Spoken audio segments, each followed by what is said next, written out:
আসসালামু আলাইকুম রহমতুল্লাহ। ছেলে মেয়ের সবচেয়ে বড় শিক্ষক হয়েছে পিতামাতা। পিতামাতায় একটা দায়িত্বমান, পিতামাতায় শিক্ষক। ওই দায়িত্ব মানে যদি সঠিকভাবে দায়িত্ব পালন না করে তার থাকার জায়গা হবে জাহান্নাম। একথা আল্লাহ নবী সাল্লাল্লাহু আলাইহি সাল্লাম বলেন। যেই যেখানে আছে, যে যেখানে দায়িত্বমান, সঠিকভাবে যদি দায়িত্ব পালন না করে, অল্প হোক বেশি হোক, যে দায়িত্ব মানে আছে ওই দায়িত্ব যদি সঠিকভাবে পালন না করে তার থাকার জায়গা হবে জাহান্নাম। আল্লাহ নবী সাল্লাল্লাহু আলাইহি সাল্লাম বলেন, দায়িত্বমান যখন দায়িত্ব সঠিকভাবে পালন না করবে তখনই সমাজ খারাপ হয়ে যাবে, তখনই সারা পৃথিবীর মানুষ খারাপ হয়ে যাবে, তখনই মানুষ বিভ্রান্তির ভিতরে আসে যাবে।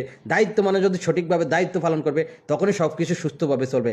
দেখেন না, আপনার ছেলে মেয়ে যদি প্রত্যেকটা মানুষে, প্রত্যেকটা পিতামাতা যদি ছেলে মেয়েকে শিষ্টাচার শিখা, সঠিক শিষ্টাচার শিখা, সুন্দর শিষ্টাচার শিখা, ছেলে মেয়েকে যদি পর্দাকরণ শিখা, ছেলে মেয়েকে লজ্জা কি জিনিস জানায়, ছেলে মেয়েকে যদি কোরআন সুন্নাহ জানায়, তখনই সব কিছু সুস্থ চলবো, তখনই সব কিছু ভালো চলবো। কে শিখাবে?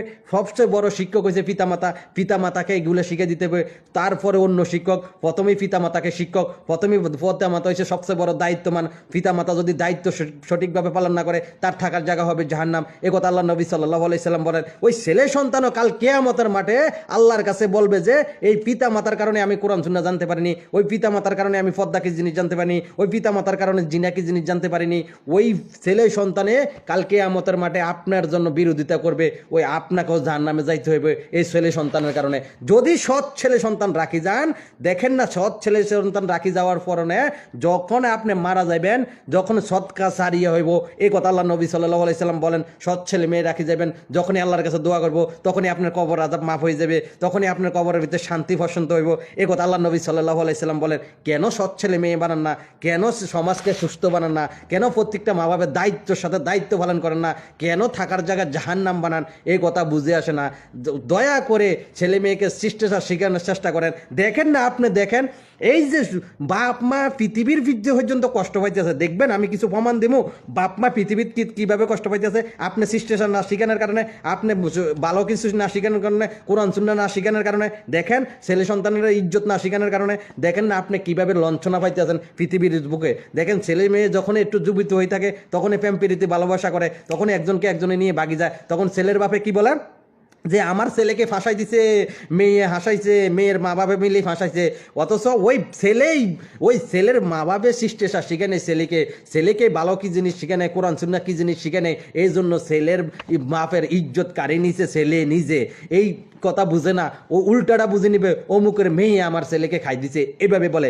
আর যদি মেয়ের বাপ হয়, মেয়ের বাপে বলে আমার মেয়েকে কিডন্যাপ করে নিয়েছে, আমার মেয়েকে বিভ্রান্তি করেছে। অথচ আপনি আপনার মেয়েকে শিষ্টাচার শিখেন নেই, আপনি আপনার মেয়েকে পদ্মাকে জিনিস শিখেন নেই, আপনি আপনার মেয়েকে জানান নেই যে একটা ছেলের সাথে কথা বল জিনার গুনাহ হয়। এই কথা আপনার মেয়েকে আপনি জানাইতে পারেননি। কেন? আপনিও কোরআন সুন্নাহ জানেন না, লজ্জা করে না? আপনারা নিজে একটা দায়িত্ববান, প্রত্যেকটা পিতামাতা একটা দায়িত্ববান, ক্ষমতাময়, প্রত্যেকটা পিতামাতা একটা শিক্ষক।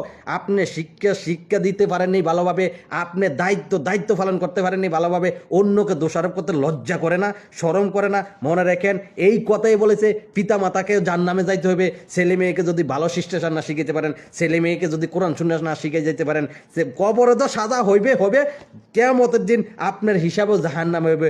আর আপনি শিষ্টাচার শিখাইবার পরে যদি ছেলে সন্তান খারাপ হয়ে গেছে, ওই ছেলে সন্তানের জবাব ছেলে সন্তানে দিব। তবে আপনার দায়িত্ব তো আপনি পালন করে যান, আপনার দায়িত্বই আপনি পালন করতে পারেননি।